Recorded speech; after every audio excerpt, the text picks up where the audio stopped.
Salam, Spivakın Kalkulus kitabından bir misal həll eləyirdim. Çox maraqlı bir misaldır. İstədim sizinlə də bölüşəm. Deməli, bizə 2 ədəd koridor verilir və bu koridorlar bir-birlərinə 90 dərəcəlik buzaq yaradacaq şəkildə birləşdirilir. Yəni bir-birlərinə perpendikulyardırlar. E, və birinci koridorun eni A, digər koridorun eni isə B ilə işarələnib. Yəni bunu özümüz də ölçə bilərik. Hər hansı bir ədəddir. Sualımız belədir ki, bizim əlimizdə bir nərdivan var və bu nərdivanı döndürərək A-dan B-yə və yaxud B-dən A-ya keçirtmək istəyirik.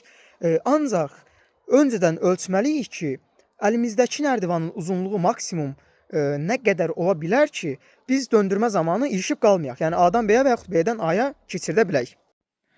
Gördüyünüz kimi 2 dəqiqəyə sıçdıra bilim deyə, yəni shortsun müddətini aşmasın deyə əvvəlcədən müvafiq hesablamaları aparmışam və burada qrafik olaraq təsvir etmişəm mən sxem olaraq.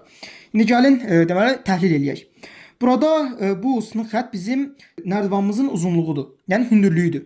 Burada A və B müvafiq koridorların eni, X və Y isə bu və bu gördüyünüz kimi hissənin uzunluğudur. Biz bu X və Y bilmirik, yəni məchhuldurlar. Bunlar düzbucaqlı üçbucaq olduğundan göründüyü kimi Pifaqor teoremindən bütün uzunluğu biz bu şəkildə, düstur şəklində yaza bilərik. Və həmçinin burada tam üçüncüdə kəsişdiyinə görə bu ilə bu üçbucaq bir-birlərinə deməli oxşar üçbucaqlardır və oxşar üçbucaqların biz bilirik ki, bucaqlar da bir-birlərinə bərabərdir. Yəni belə bir ifadə şəklində, bərabər şəklində yaza bilərik və bu bərabərliyi biz y üçün deməli həll etdikdə y-in qiymətini alırıq.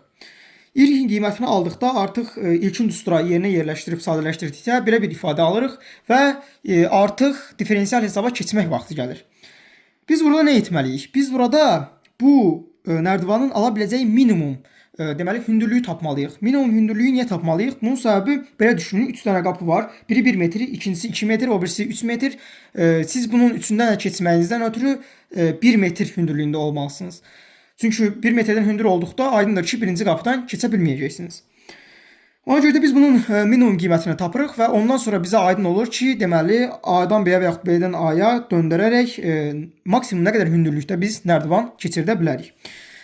Bunun üçün diferensial hesabdan dediyim kimi istifadə edəcəyik. Bunun törəməsini əvvəlcə tapırıq. Bunun törəməsini tapdıqdan sonra sıfıra bərabər edirik. İkisi tapdıqdan sonra ilkin bu düsturumuza yerləşdirib sadələşdirmə aparırıq və sadələşdirmənin nəticəsində aldığımız son ifadə bizim deməli ümumi düsturumuz olur.